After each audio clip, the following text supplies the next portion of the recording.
Halo, assalamualaikum warahmatullahi wabarakatuh. Kembali lagi di channel Bung Berani. Apa kabarnya teman-teman sekalian? Semoga teman-teman sekalian yang menyaksikan video ini dalam keadaan sehat walafiat dan ikan yang dipelihara juga dalam keadaan sehat. Baik teman-teman, di video kali ini saya ingin membahas tentang kelebihan dan kekurangan penggunaan top filter, baik itu top filter talang ataupun top filter kaca di akuarium ikan mas koki. Jadi untuk teman-teman yang mungkin mencari referensi tentang filter yang bagus untuk akuarium ikan mas koki dan memutuskan menggunakan top filter talang ataupun top filter kaca di akuarium ikan mas kokinya, silakan simak video ini supaya dapat pemahaman tentang kelebihan dan kekurangan dari top filter kaca ataupun talang di akuarium ikan mas koki. Nah teman-teman, top filter ini di akuarium ikan mas koki ini terbagi dua, yang paling umum ya, yang paling sering digunakan para penghobi. Yang pertama yaitu top filter talang yang terbuat dari talang air, kemudian yang satunya yaitu top filter kaca. Nah, kedua filter ini sama-sama diletakkan di atas akuarium, cuma perbedaannya kalau top filter kaca itu media filternya sedikit lebih banyak ketimbang top filter talang. Kalau misalnya dibandingkan ya, talang ada kelebihan, kaca juga ada kelebihan. Kalau talang itu lebih ringan daripada kaca, itu saja. Nah kemudian teman-teman, top filter ini ya, kelebihan yang pertama itu dari segi harga teman-teman. Harganya cukup murah ya. Kalau untuk top filter talang itu mengikuti panjang akuarium. Biasanya kalau panjang 60 cm itu harganya 60 sampai 70.000. 70 cm 70 sampai 80.000. Nah, ikuti sampai dengan 2 meter teman-teman. Kemudian top filter kaca ya, itu harganya menurut apa yang saya amati ya di tempat saya itu 60 cm itu harganya sekitar 100 ribuan teman-teman. Jadi naik ke 70 cm itu tambah 20.000. Artinya kalau 70 cm 120.000. Jadi masih terjangkau untuk penghobi ya, dibandingkan kalau kita menggunakan sun filter di akuarium kita. Nah, jadi harganya cukup murah. Kemudian yang kedua itu harga media filternya juga tidak terlalu banyak ya. Jadi harga yang kita keluarkan juga sedikit ya dibandingkan kita menggunakan sun filter. Kalau misalnya kita beli media untuk top filter, biasanya ya untuk akuarium 150 cm saya ini biasanya saya gunakan sekitar 5-6 kg saja untuk batu apung, kemudian biokeramik ring dan juga bioringnya teman-teman. Jadi cukup murah, masih di bawah 100.000 lah harga media filternya. Nah, itu ya. Kemudian yang ketiga teman-teman, yaitu simple dan juga mudah dalam perawatan. Kita cukup menyediakan kursi ya, kursi untuk kita berdiri di depan akuarium kita ketika mau mengambil media filter mekanis untuk dibersihkan. Kalau kita mau bersihkan setiap hari pun oke-oke saja kalau kita punya kursi di depan akuarium supaya bisa enak kita ngambil media filter mekanisnya ya, baik itu mau dibersihkan ataupun diganti. Nah, kita cukup ambil top filter khusus mekanisnya, kita ambil medianya, kita semprot ataupun kita guyur pakai air, dah selesai.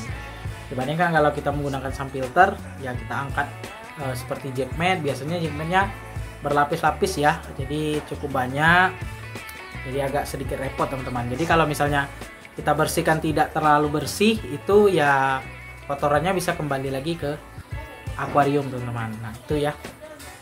Kemudian selanjutnya itu kekurangan dari top filter ini teman-teman. Jadi selain kelebihan ada juga kekurangan dari top filter ini. Yang pertama, top filter ini biasanya diletakkan di atas akuarium teman-teman, di atas akuarium, dan rentan sekali membuat akuarium kita itu pecah teman-teman ya. Kacanya di bagian dinding itu bisa pecah atau di bagian lantainya ya, karena beban top filter tadi berat sekitar ya boleh dikatakan 10-15 kg. Kenapa saya katakan seperti itu? Karena berat kaca, kemudian berat air, berat media filter mekanis dan biologisnya teman-teman di situ ya. Nah, saya pernah mengukur itu untuk top filter talang saja di akuarium 1 meter itu saya timbang, itu beratnya kisaran 11,5 kilo teman-teman.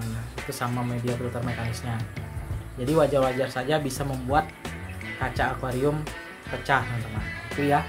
Kemudian kekurangannya media filter itu tidak kita leluasa ya, tidak bisa banyak. Jadi walaupun harganya cukup murah, tapi ada kekurangan, yaitu media filternya terlalu sedikit teman-teman.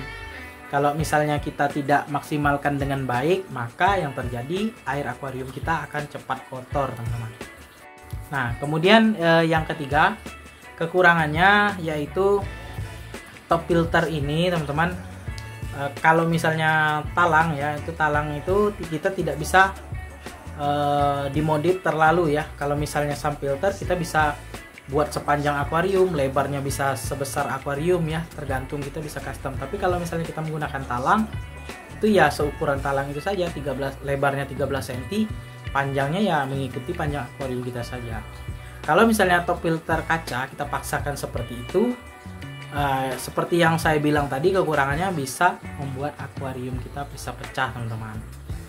Itu ya. Jadi kalau misalnya kekurangan ini sebenarnya ada cara untuk mengatasinya. Yang pertama seperti takut kaca akuariumnya pecah, ya kita buat akuariumnya dengan ketebalan kaca di atas 5 mili teman-teman. Ya contoh, teman-teman punya akuarium nih 1 meter kali 50, tinggi 50, teman-teman takut nih ya top filternya bisa membuat kaca akuariumnya pecah.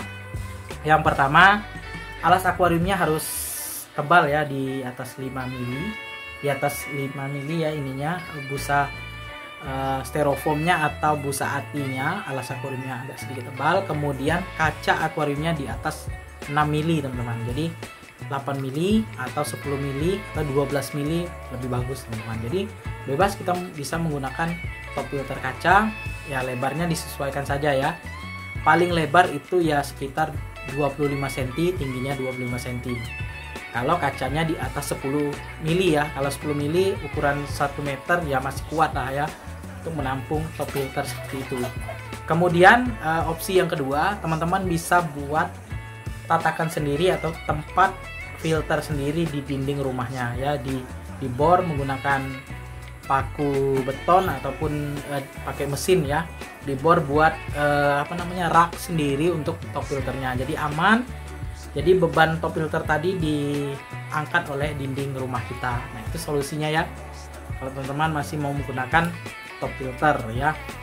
Kemudian yang kedua, kalau misalnya teman-teman mungkin yang mengalami yang pakai top filter tapi air akuariumnya itu masih butek, berkabut, yang pertama yang harus teman-teman lakukan adalah media filter mekanisnya harus berlapis dari jaring nelayan, busa grand wall, kemudian kapas putih teman-teman. Jadi media filter mekanisnya berlapis, punya top filternya harus 2 tingkat, kemudian biologisnya harus pas ya, susunannya harus bagus, tidak harus yang mahal, bisa menggunakan batu apung dan bioring saja.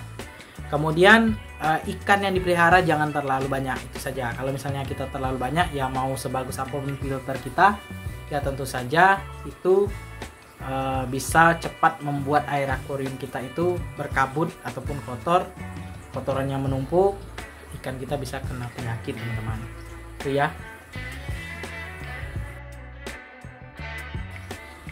Oke teman-teman, itu saja penjelasan saya tentang kelebihan dan kekurangan dari top filter kaca ataupun top filter talang di akuarium ikan mas koki. Jika teman-teman bertanya filter mana yang bagus untuk akuarium ikan mas koki, jawaban saya adalah sump filter teman-teman. Kenapa sump filter? Karena media filter yang kita letakkan juga banyak, filter mekanisnya bisa kita buat berlapis, kita buat 2 tingkat pun bisa di sump filter. Namun ya teman-teman harus ketahui kalau sump filter harganya mungkin lebih mahal dari tank akuariumnya. Kenapa? Dari segi filternya saja biasanya ya, untuk sump filter ukuran 150 cm biasanya menggunakan 120 cm, lebar 40, tinggi 50, itu harganya di kisaran 600 ribuan teman-teman di sini. Belum lagi media filter, belum lagi pemipaan, pompanya harus besar karena turnover dorongan air ke atas itu butuh tenaga yang besar, Jadi pompanya harus di atas 3000 liter per jam teman-teman.